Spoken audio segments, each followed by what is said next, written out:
വൈക്കം മുഹമ്മദ് ബഷീറിൻ്റെ എട്ടുകാലി മമ്മൂഞ്ഞിനെ പോലെയാണ് പിണറായി സർക്കാർ എന്ന് പറഞ്ഞാൽ അതിൽ അതിശയോക്തിയില്ല.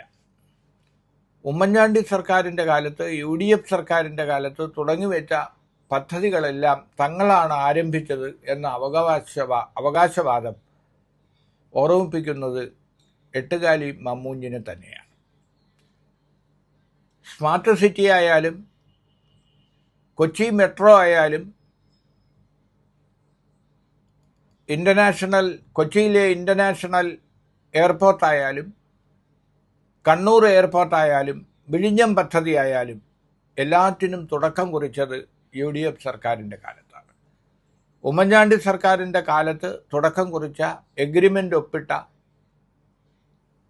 പരിസ്ഥിതി അനുമതി വരെ ലഭിച്ച പദ്ധതിയാണ് വിഴിഞ്ഞം പദ്ധതി.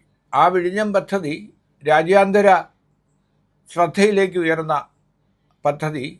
അതിൻ്റെ ഉദ്ഘാടനം നാളെ പ്രധാനമന്ത്രി മോദി നിർവഹിക്കുകയാണ്. ഇപ്പോൾ ഉയരുന്ന വിവാദം വിഴിഞ്ഞം പദ്ധതിക്കെതിരെ കലാപം നടത്തിയവരാണ് UDF എന്നാണ് CPM സെക്രട്ടറി MV ഗോവിന്ദൻ ആരോപിക്കുന്നത്. ഏറ്റവും വിചിത്രം, പ്രധാനമന്ത്രി പങ്കെടുക്കുന്ന ചടങ്ങിൽ മുഖ്യമന്ത്രിക്ക് പുറമെ BJP സംസ്ഥാന പ്രസിഡന്റ് രാജീവ് ചന്ദ്രശേഖർ പങ്കെടുക്കുന്നുണ്ട്. അതേസമയം പ്രതിപക്ഷ നേതാവ് VD സതീശന് ക്ഷണമില്ല. ആലോചിച്ചു നോക്കൂ, ഒരു ജനാധിപത്യ സംവിധാനത്തിൽ ഭരണകക്ഷിക്കുള്ള അതേ പരിഗണന തന്നെയാണ് പ്രതിപക്ഷത്തിനുള്ളത്. പ്രതിപക്ഷ നേതാവിനെ, പ്രതിപക്ഷ ശബ്ദത്തെ അവഗണിച്ചുകൊണ്ട് ഒരു സർക്കാരിനും മുന്നോട്ട് പോകാനാവില്ല. അതിപ്പോൾ മോദി സർക്കാർ രാജ്യാന്തര തലത്തിൽ സംഘടിപ്പിക്കുന്ന ഒരു പരിപാടിയിൽ പ്രതിപക്ഷ നേതാവ് രാഹുൽ ഗാന്ധിയെയോ അല്ലെങ്കിൽ രാജ്യസഭ പ്രതിപക്ഷ നേതാവ് ഖഡ്ഗെയെയോ അവഗണിച്ചാൽ അതിനെതിരെ ഇടതുപക്ഷം പ്രതിഷേധിക്കില്ലേ? അപ്പോൾ BJP സംസ്ഥാന പ്രസിഡന്റ് രാജീവ് ചന്ദ്രശേഖരനെ ക്ഷണിക്കുകയും പ്രതിപക്ഷ നേതാവ് VD സതീശനെ ഉദ്ഘാടന ചടങ്ങിൽ ക്ഷണിക്കാതിരിക്കുകയും ചെയ്തത് വിവാദമായപ്പോൾ ആദ്യം പറഞ്ഞ വിശദീകരണം പ്രധാനമന്ത്രിയുടെ ഓഫീസാണ് പങ്കെടുക്കുന്നവരുടെ പേർ നിശ്ചയിച്ചതെന്നാണ്. ആ നിശ്ചയിക്കപ്പെട്ട പേരിൽ പ്രതിപക്ഷ നേതാവിൻ്റെ പേര് ഇല്ല എന്നാണ്. എന്താണ് ഇതിനർത്ഥം? വിഴിഞ്ഞം പദ്ധതിക്ക് തുടക്കം കുറിച്ച ഉമ്മൻചാണ്ടി സർക്കാരിൻ്റെ പിന്തുടർച്ചക്കാരായ UDFനെ അവഗണിച്ചുകൊണ്ട് ആ ഉദ്ഘാടന ചടങ്ങ് നടത്തിയാൽ ചരിത്രം മാറ്റിമറിക്കാൻ കഴിയുമോ?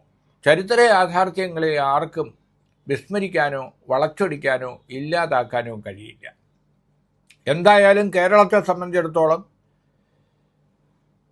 നെടുമ്പാശ്ശേരി എയർപോർട്ടായാലും, സ്മാർട്ട് സിറ്റി ആയാലും, വിഴിഞ്ഞം പദ്ധതി ആയാലും, കണ്ണൂർ എയർപോർട്ടായാലും എല്ലാം തുടങ്ങിവെച്ചത് ഉമ്മൻചാണ്ടി സർക്കാരിൻ്റെ കാലത്താണ്, അല്ലെങ്കിൽ ആന്റണി മുഖ്യമന്ത്രി ആയിരിക്കുമ്പോഴാണ് എന്ന കാര്യം കേരളത്തിലെ ജനങ്ങൾക്കറിയാം. സൃഷ്ടിസ്ഥിതി സംഹാരം എന്ന് പറയുന്നത് പോലെ എല്ലാം സൃഷ്ടിച്ചത് UDF സർക്കാരുകളാണെങ്കിലും അതിനെ പ്രായോഗിക തലത്തിൽ കൊണ്ടുവന്നത് LDF എന്ന് അവകാശപ്പെടുന്നതിൽ തെറ്റില്ല. പക്ഷേ എല്ലാം തങ്ങളാണ് കൊണ്ടുവന്നതെന്നും തങ്ങളാണതിൻ്റെ കാരണഭൂതന്മാരെന്നും അവകാശപ്പെടുന്നത് എന്തായാലും ന്യായീകരിക്കാവുന്ന ഒന്നല്ല. പ്രതിപക്ഷ നേതാവിനെ അവഗണിക്കുമ്പോൾ തന്നെ BJP പ്രസിഡന്റിനെ ചടങ്ങിൽ പങ്കെടുപ്പിക്കുന്നത് ഒരു തരത്തിലും ന്യായീകരിക്കാവുന്നതല്ല. അതിന് പറയുന്ന വിശദീകരണം പ്രധാനമന്ത്രിയുടെ ഓഫീസിൽ നിന്ന് രാജീവ് ചന്ദ്രശേഖർ എന്ന മുൻ മന്ത്രിയെ പങ്കെടുപ്പിക്കാൻ ആവശ്യപ്പെട്ടു എന്നാണ്.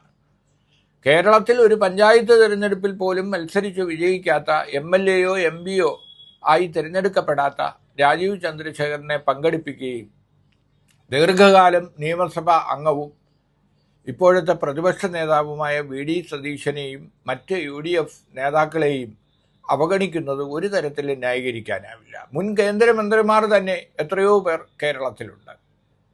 അവരെ ആരെങ്കിലും പങ്കെടുപ്പിക്കാൻ കേന്ദ്ര സർക്കാർ പറഞ്ഞാൽ സംസ്ഥാന സർക്കാർ അനുസരിക്കേണ്ടതുണ്ടോ? അങ്ങനെ കേന്ദ്ര സർക്കാർ പറയുന്നതെല്ലാം അനുസരിക്കുന്ന നല്ല കുട്ടിയായി മാറിയിരിക്കുകയാണോ പിണറായി സർക്കാർ?